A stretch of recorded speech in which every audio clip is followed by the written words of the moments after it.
It affects tens of millions of men and women in Virginia and across the United States. And thousands of them take prescription drugs to try and stop their hair from falling out. And those drugs all come with warnings, but some say they don't mention some of the most serious side effects. Tonight, our Melissa Hippolyte introduces us to a man who says one popular hair loss drug destroyed his body, and not just while he took it, even after he stopped. That was you.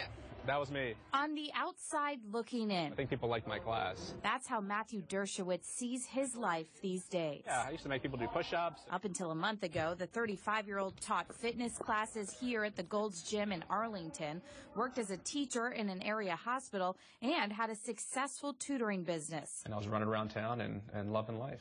It all started about 1 year ago. Dershowitz woke up one day feeling lethargic and extremely anxious. He also lost his sex drive. And we're talking about a total system shutdown. He couldn't figure out what was wrong.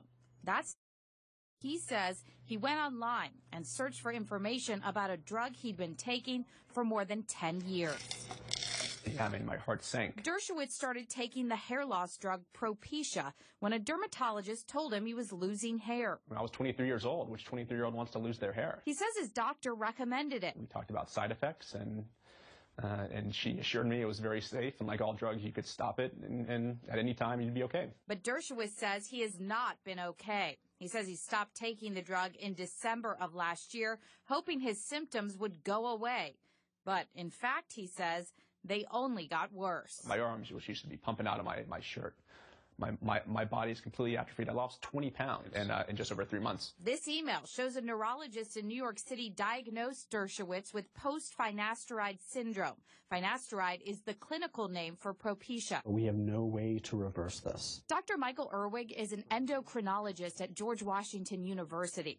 He says he sees a lot of patients suffering from post-finasteride syndrome. They may have anxiety, depression, sleeping problems, low energy. In fact, his research led the FDA to enhance the labeling on Propecia 3 years ago.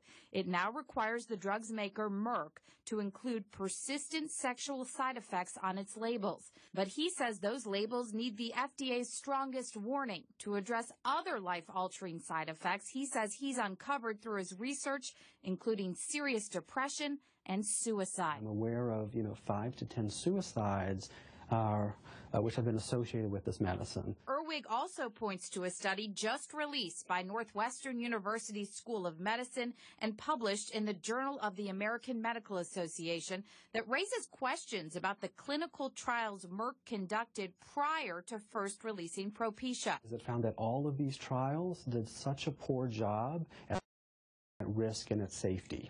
So they didn't assess side effects well, and they didn't report these in their findings. Still, Merck defends the safety and efficacy profile of Propecia.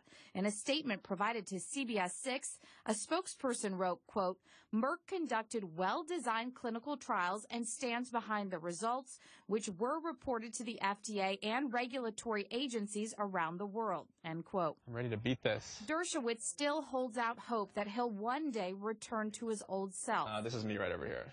I'm the good-looking guy. But in the meantime, he wants to warn others to think about what risks they are willing to take to be happy with who they see in the mirror. If their doctor had told them this might mess you up for life, do you still want to take this drug? No one would have said yes. Now, it's important to note that Dr. Irwig says clinical trials found fewer than 1% of people who have taken Propecia undergo those persistent or permanent sexual side effects.